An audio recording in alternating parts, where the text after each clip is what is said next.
Throughout time, there have been mysteries mankind cannot explain. But advances in technology have led to new theories, and the search is underway for evidence that may unlock the most baffling questions of our time. On Mystery Quest.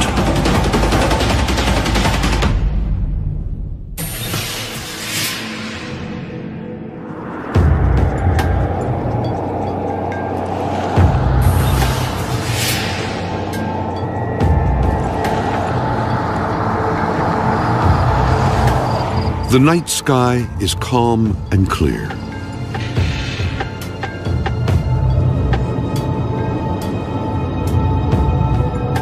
Across miles of desert, nothing moves, except one car with two men on a mission. I can prove it. I know the place.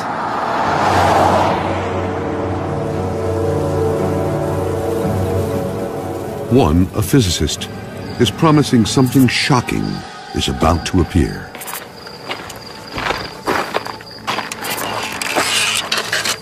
It'll show up just over that ridge.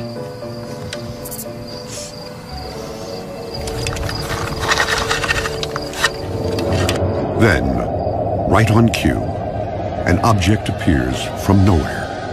Oh my God, what is that? The bizarre craft disappears, and a secret is revealed.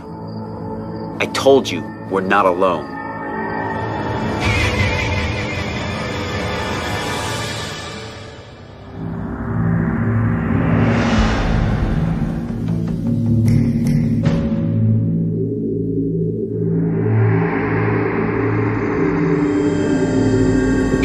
Questions about the existence of alien life have persisted for decades. Even more speculation surrounds the U.S. government and what it really knows. But amid the theories, there is one certainty. A belief that the public isn't being told everything. The conspiracy theories surrounding Area 51 are numerous. People use this as a blank slate on which to draw their darkest fears. While records are by no means complete, there have been thousands of reported UFO and alien encounters. From a mysterious crash in 1897, 6 years before the Wright brothers' first flight, to the Battle of Los Angeles in 1942, when UFO reports triggered massive anti-aircraft fire over the city.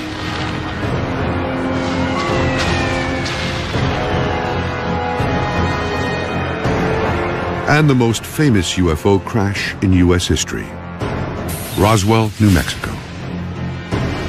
If I was in charge of the military and the government, I would do exactly what potentially has been done, and that's keep it a secret. For decades, there has been one location believed to be the epicenter of this government cover-up, Area 51.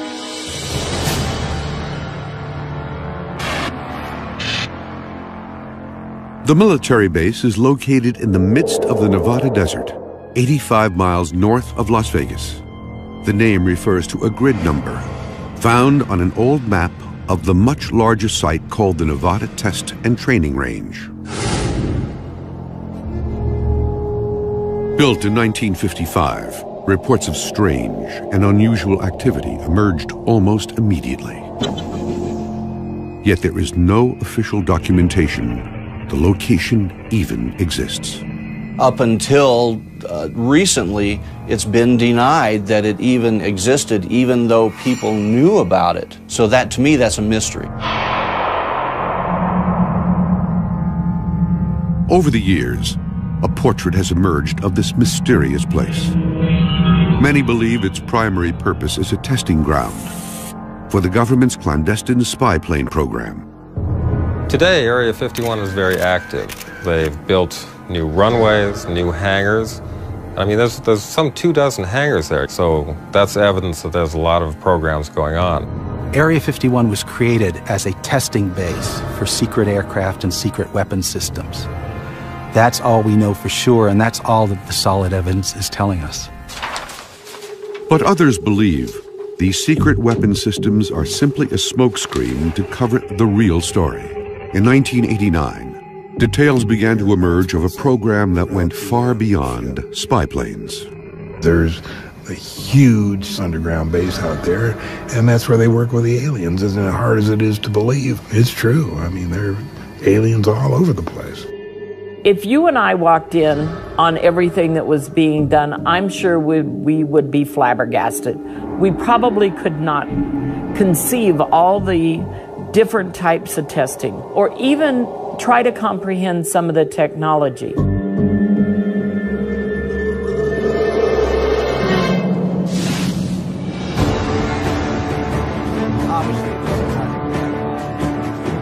Now, Mystery Quest is mounting an investigation to try to find evidence of any government cover-up. The expedition team will look for physical evidence of UFOs in the desert surrounding Area 51. To do this, they'll search the sites of reported crashes. Pete, I think we found something here. You may want to come take a look at this. The science team will test recovered metal fragments and determine if they are from Earth or another world. What do we got? Mystery Quest will also talk to a former U.S. Air Force pilot who says the government is actively seeking to cover up knowledge of alien encounters. It's registered top secret. You can't tell your wife, you can't tell your commander, you can't tell anybody in the squadron. The team will also position cameras around the perimeter of the base and look for any anomalies that may appear in the desert sky, and use a powerful telephoto lens to glimpse further into Area 51 than ever before. All right, here it is. And our investigator will examine a new location to determine if the government has moved its alien operations.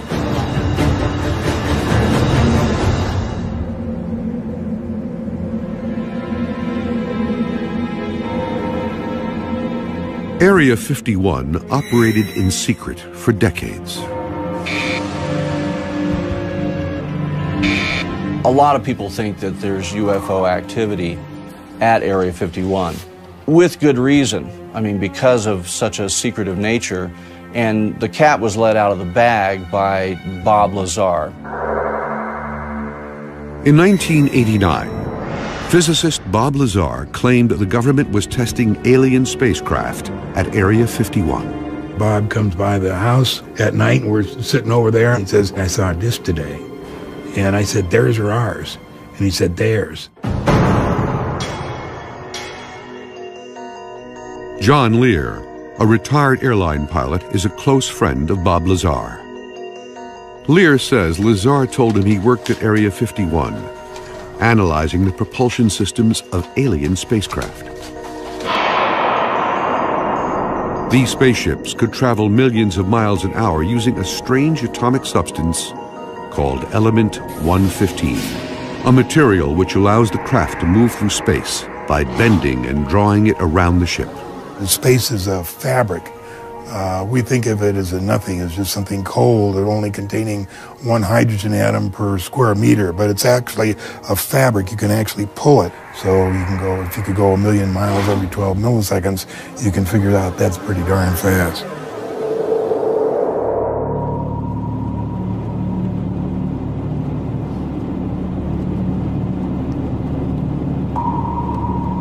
To prove his claims, in March of 1989, Bob Lazar led John Lear to a location outside the base. Then he told him exactly where and when he'd see an alien spacecraft for himself. It was descending. It had come up, and everybody says, there it is, there it is. But I could see the yellow and the goldish. It was radiating, and it was descending. And I could see it getting close to the mountain. It was a classic saucer shape. If you put one plate on top of the other, that would be a flying saucer. That was what I saw. Secret test site. And just a few minutes ago, we saw one of the government extraterrestrial UFOs fly over there. We all watched it for about 7 or 8 minutes. Lear was stunned by what he saw and is convinced to this day it was not of this world. It was exactly the day, exactly the night, exactly the time that it came up. So he had to have worked there. He had to have, you know, been involved in the program to get information like that.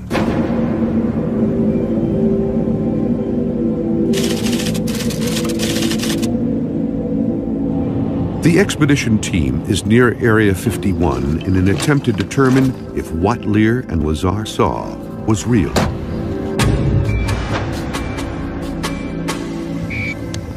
Peter Merlin is an aerospace historian and expert on the U.S. government's experimental aircraft programs.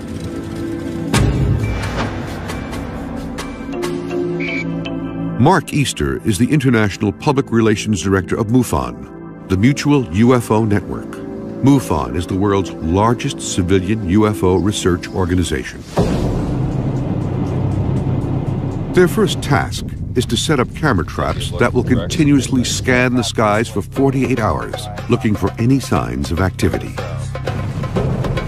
We're on the Highway 375. We're headed towards Groom Lake Road, which is here, and we're going to get up on this side up in the desert and put the surveillance cameras up in this area here. There's less chance of somebody, you know, happening across it. Leave them for 48 hours and see what happens.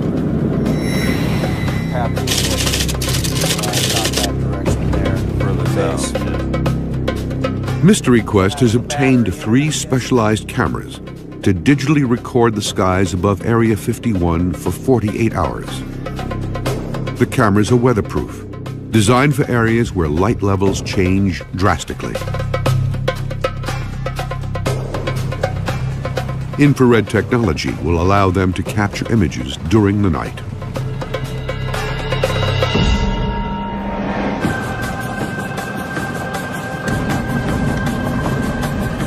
But penetrating a possible government cover-up is no small task. And almost immediately, the team's investigation meets resistance. Does it look like he might come this way, or is he going to stay put? I don't know. I don't know what's going to happen.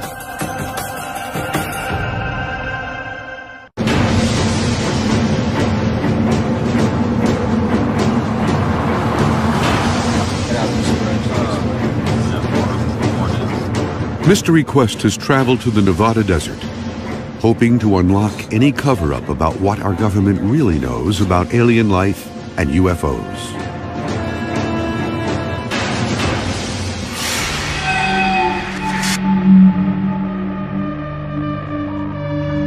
UFO sightings have been reported around the world for centuries. There may be evidence that ancient cultures were visited by aliens. In Peru, giant figures of animals visible only from the air are etched into a high desert plateau spanning more than 50 miles.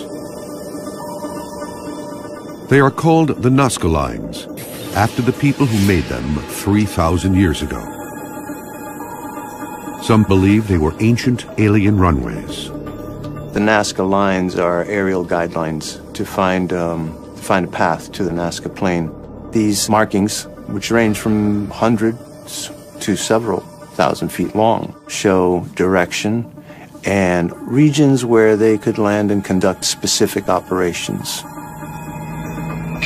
The period after World War II seems to have ushered in a new wave of UFO sightings.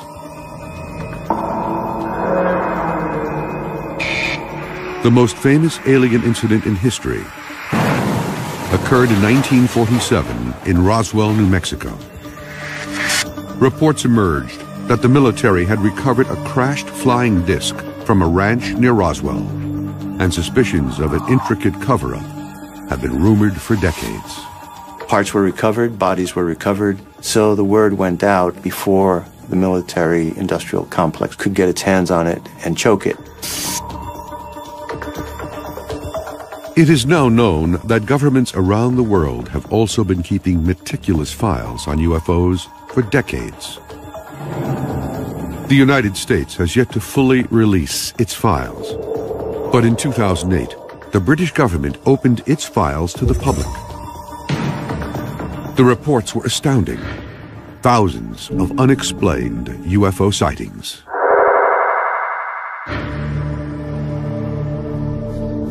One of the most incredible incidents happened to an American Air Force pilot, Milton Torres. In 1957, Torres was stationed at a Royal Air Force base in Leeds, England. Only in the past year has he been authorized to recount what really happened to him. They scrambled me. It was the most incredible thing. This would be a hot fire mission. This meant he had orders to shoot down whatever was up there. And that would be cleared to fire, and I would select 24 rockets. Torres climbed to 30,000 feet. The clouds were thick, slightly obscuring his view. But the image on his radar screen was clear. The UFO was less than a mile away. It registered as the size of a football field. Yet it was zigzagging through the sky at an incredible speed.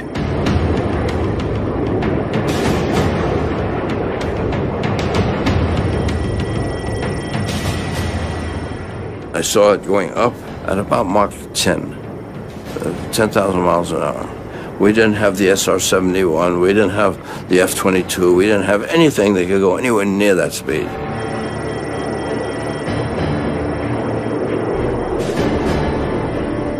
Then, suddenly, the radar image disappeared almost as quickly as it had appeared. But Torres would quickly learn. The government didn't want him talking. The next day, the spook came from the embassy in London. So the man said, now you can't tell your wife, you can't tell your commander, you can't tell anybody in the squadron, including your wingman. It was registered top secret. If you say there's anything to anybody, we'll take you off flying status. Well, I worked hard to become a fighter pilot. I wasn't about to lose that, so I better shut my mouth. Some argue that what Milton Torres observed was only a radar anomaly. But more than 50 years later, the career pilot is convinced about what he saw. Anybody who tells me some bullshit story, and the Air Force with the weather balloon crap, weather balloons don't go Mach 1. This thing was going all kinds of speeds. So whatever it was not made of this earth.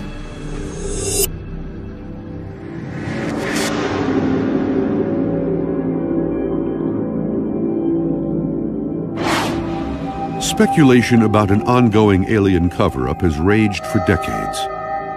Rumors are fueled by a government that won't officially admit the existence of Area 51.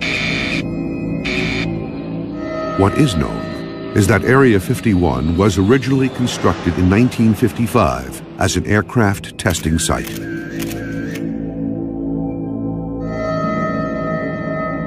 Today, satellite images confirm what appears to be a military facility. 24 buildings along with a 5,000-foot runway.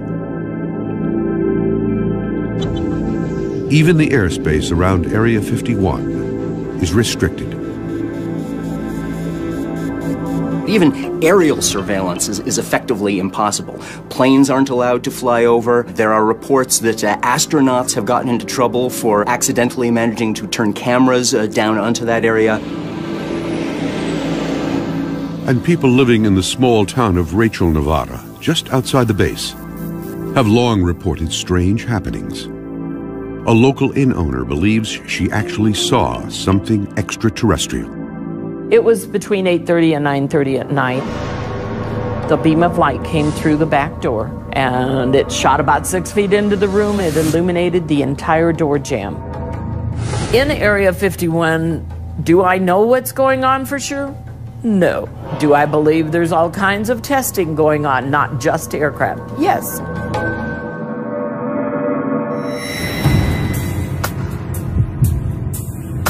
Next step, Room Lake Road. After setting the camera traps, the expedition team approaches the perimeter of Area 51 in an attempt to survey the base. There is no official main gate that leads into Area 51, but any approach makes it clear that you are not wanted.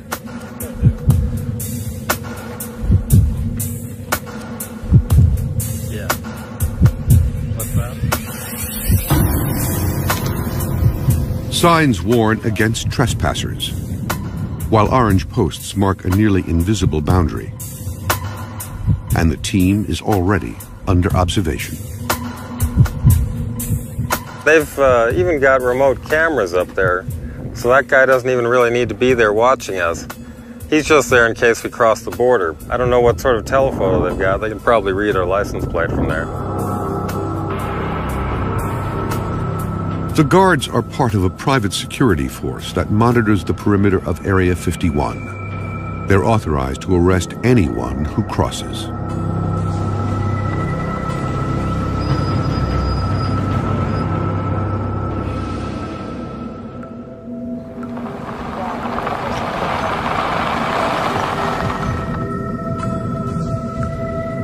The investigators decide to test Area 51 security at another gate. Does he look like he might come this way, or is he going to stay put? I don't know. I don't know what's going to happen. He's just standing there looking at me right now, or looking at us.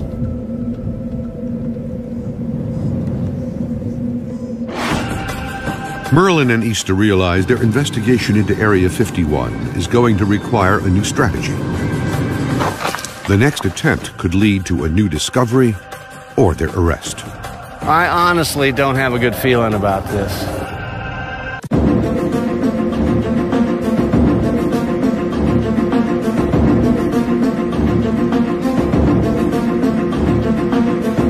Mystery Quest is searching for clues into the truth behind the U.S. military's most secretive base. Many believe the government is involved in a cover-up of recovered alien technology and life forms.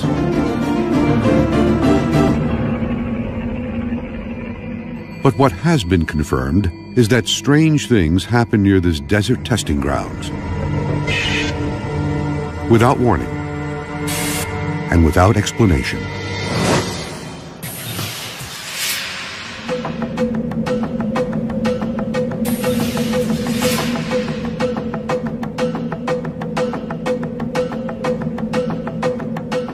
A young family sits down together for dinner.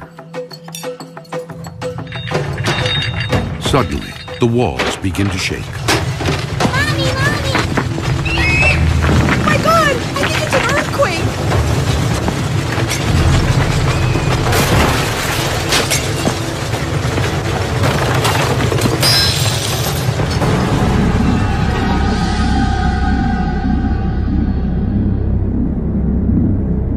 But geologists confirm it's not an earthquake, and weather services report no unusual activity.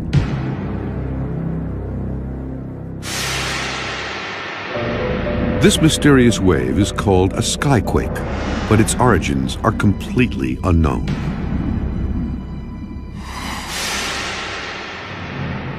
One theory is that these quakes are caused by a plane developed at Area 51 that flies so fast it is not called supersonic, but rather hypersonic. The government has never admitted it exists, but its code name is reported to be Aurora.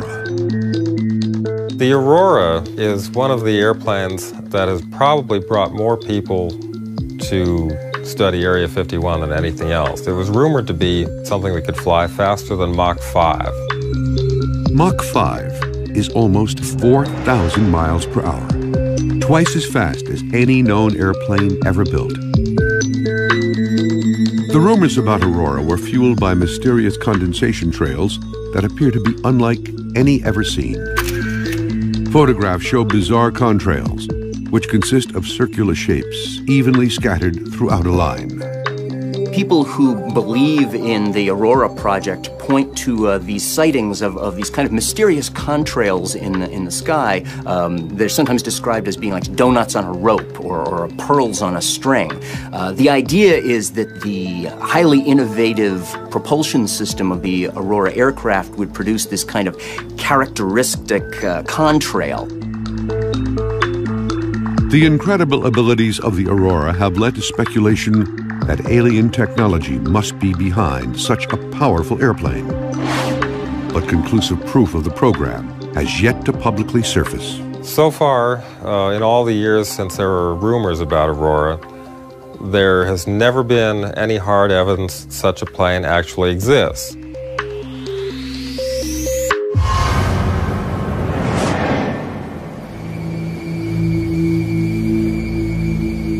Area 51 may not be the only secretive government test facility with an extraterrestrial connection. Many believe there could be an alien research network of locations around the U.S. and the world. This thing has grown worldwide, and you have to have support, logistics, and landing sites for craft. Any place where the space shuttle can land in an emergency, you can bet that that's part of the Area 51 system. There are reports this network includes the Atlantic Undersea Test and Evaluation Center, or AUTEC, the Navy's ground zero for evaluating advanced technology. The base is located off the Florida Peninsula on Andros Island in the Bahamas. They have a natural laboratory for the testing of submarine technology. And if you think of a submarine, you really will get a good idea of what a UFO is. Because a UFO is basically a submarine that can come out of the ocean, go into the air, and go into space.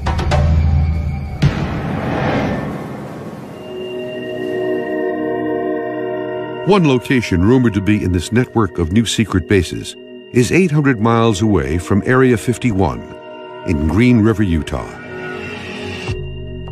In the late 1990s, there were claims Area 51 had become threatened by scores of tourists and alien seekers, and the government responded by moving their operations. Glenn Campbell has been investigating the military bases of the Nevada desert for 15 years.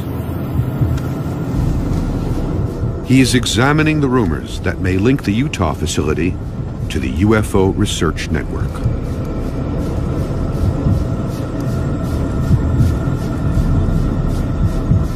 This looks like it.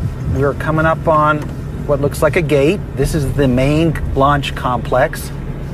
This is the heart of this supposedly secret facility. I'm going to get out and check it out. The facility was once part of a huge missile test range called White Sands. Man, we got here just as a monster storm is blowing in from the west. This is what I think is the central launch complex. It seems to be in the center of the pads. I don't know what's in here exactly. They got this big old steel door.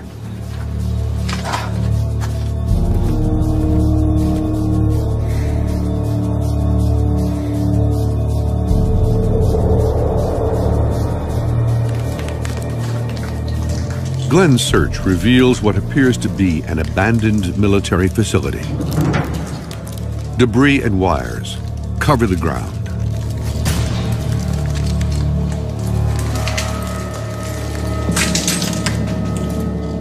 More importantly, there is no evidence of alien or any other research activity.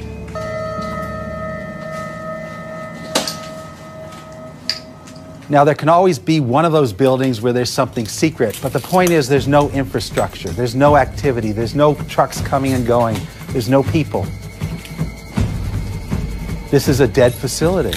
This is not the new Area 51.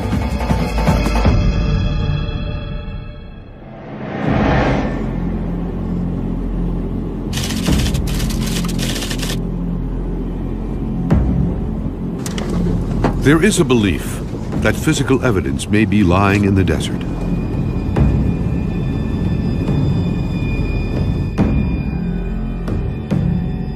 Now, the expedition team is on the hunt for that evidence. This came up on. Yeah. Peter Merlin became aware of a location outside Area 51 where a crash once occurred. Now, how did you find out about this location here? I heard about it from some ranchers who lived out there back in 1967. Something came streaking out of the sky, slammed into the desert and exploded. Pretty soon, Air Force guys showed up in helicopters and trucks and kicked them off the land, told them to forget what they'd seen, and then they cleaned up whatever was left.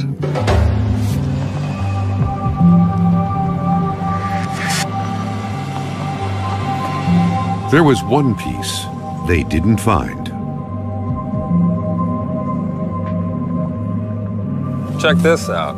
You ever seen metal folded like that before? I have not. I mean, that's incredible. The force, it must have been planted in the ground at extreme speed. I'm not sure what kind of alloy that is. It's like stomping on a beer can. It's almost like it went straight in. But there's no impact crater here. I don't think it hit right here. I think it hit somewhere else and parts went all over. The piece is too large to move for testing. The team decides to split up and scour the desert for smaller debris. What we're out here looking for, it's not just what might be aircraft parts. You can't assume what you're looking for is man-made. You have to be open to whatever the case may be. Now, if it's a piece of something that I'm concerned about, I won't touch it unless we get a Geiger counter on it. The Nevada desert was the site of many atomic tests. Caution is paramount.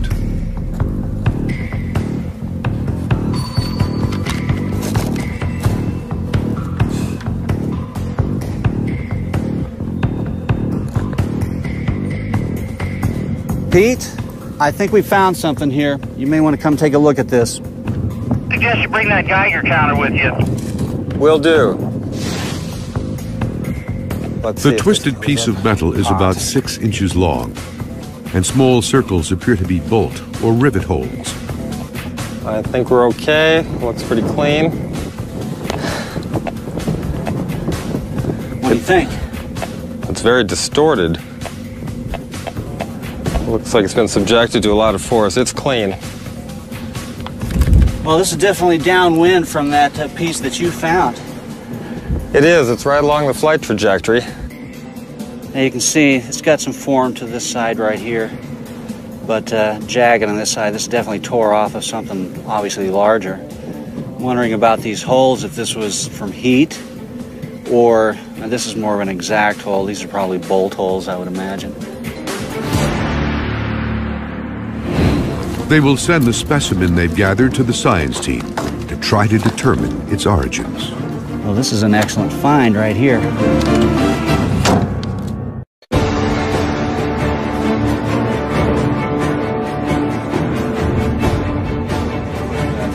Mystery Quest is investigating whether the U.S. government is hiding a UFO research program at Area 51 and other locations. There was only one place to get a clear view of Area 51.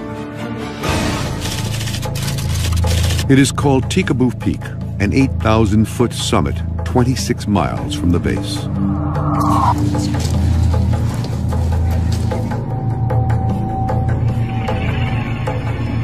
The team will be led by Glenn Campbell, who has led many excursions and is familiar with the hidden trail that leads to the peak.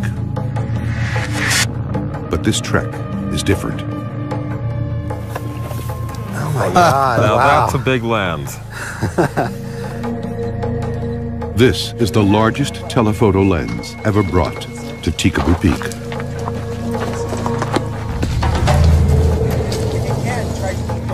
It can zoom 66 times further than a standard lens.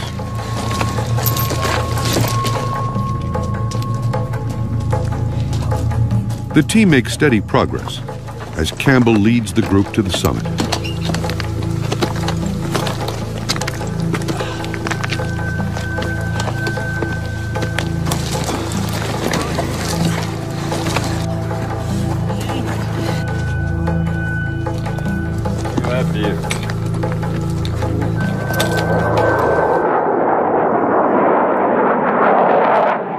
Suddenly, a fighter jet appears.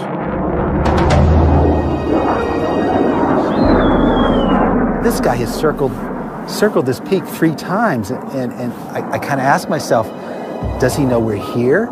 Is he looking at us? The jet makes repeated passes.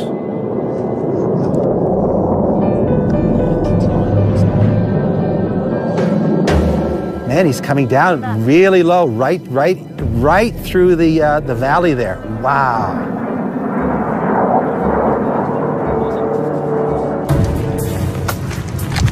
Then it becomes clear the government is scrutinizing the team's progress. Oh, yeah. Thank you. Coming! A military helicopter suddenly swoops in for a closer look. Man, they have to be here for us. Is he circling this peak? He's circling the peak. He has to be here for us. Well, there's no question. He's here for us.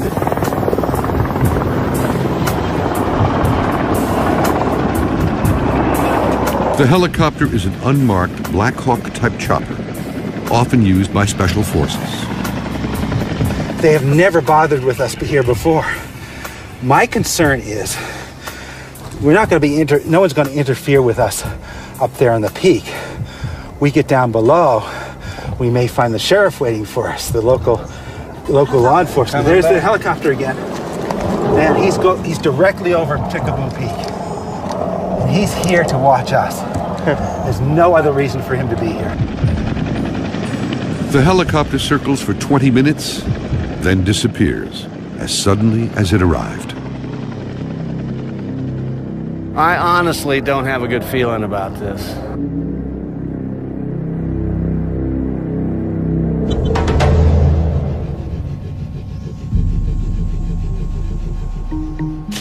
The science team has received the wreckage from the desert.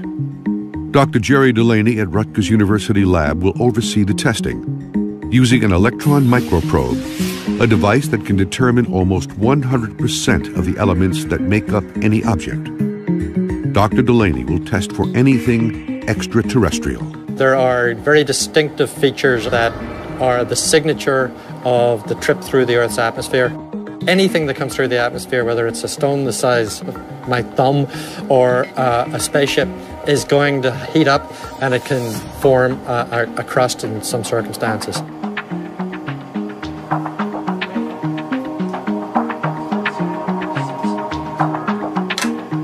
The microprobe generates an electron beam. And that, in turn, generates X-rays. They will tell me what the composition of the sample is. The information is sent to a computer, which identifies the chemical makeup of the sample. What do we got? Ooh, oh my goodness. Well, it isn't what I thought it was going to be. Having said that, it is a very typical terrestrial alloy. It's brass. This object looks as if it was something that was man-made, maybe a vehicle, maybe a farm equipment, maybe something military, I don't know. But everything about it says man-made, terrestrial.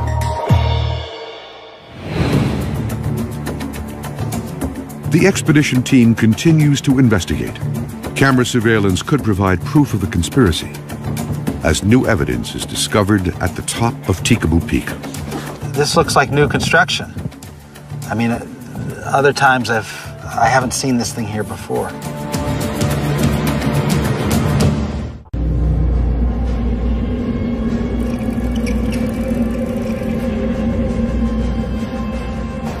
Mystery Quest is deep within the Nevada desert, trying to unlock the puzzle of extraterrestrial life at Area 51.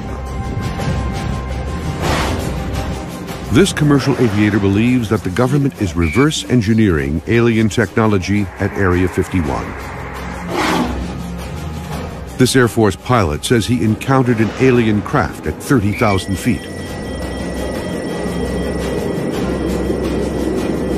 And these researchers are trying to gain more information using an incredibly powerful high-definition lens to peer into the base.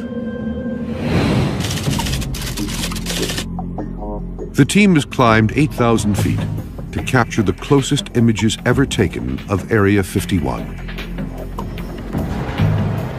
Surveillance helicopters and jets have buzzed the expedition and seem to confirm there is something the government does not want revealed.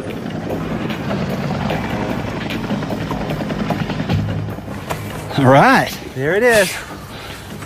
That's what you wanted to see. There's Area 51. The team looks at recent satellite images, providing a bird's eye view of the base. They'll compare these images to what they see through the high-definition lens. New construction would prove that Area 51 is an expanding facility.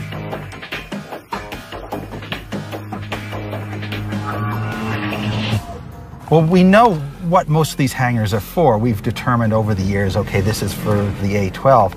So the more we know about the base, the smaller the unknowns become. Right.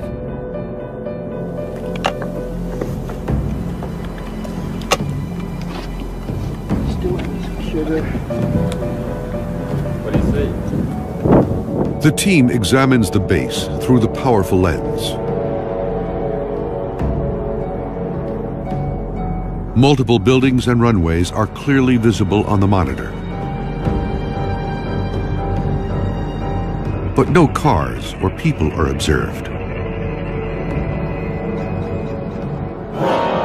Then, Glenn Campbell notices something.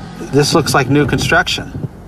I mean, other times I haven't seen this thing here before. Wow, what do you suppose it's for? Well, it's big. And what do they need a hangar that big for?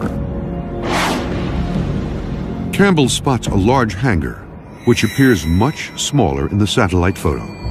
And something new implies a new program of some sort, doesn't it?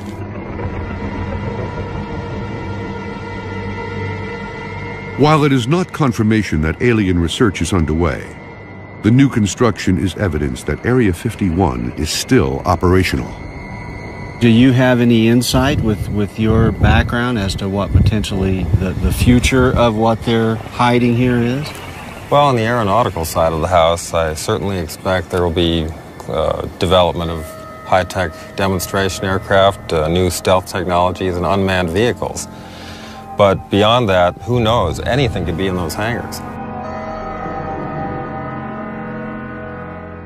The team descends to retrieve the over 48 hours of aerial surveillance taken by the desert cameras.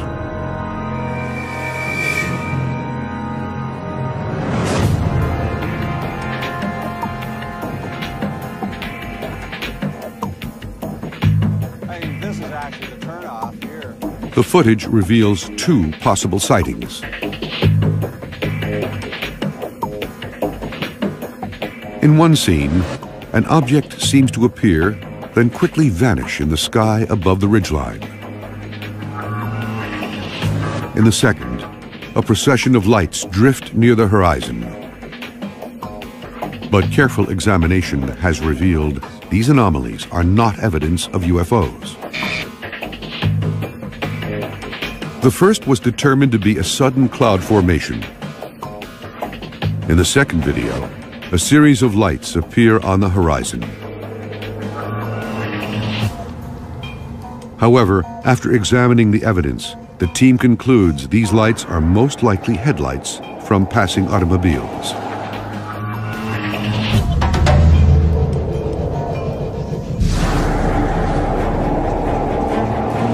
The expedition has uncovered some important new information. The team is determined that the U.S. military is still conducting research and testing at Area 51. They also proved that the government will go to great lengths to protect the secret research they are doing.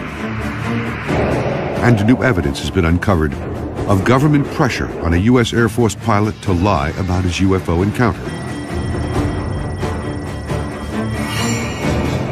The truth will eventually come out, as it always does. The question is, when and how?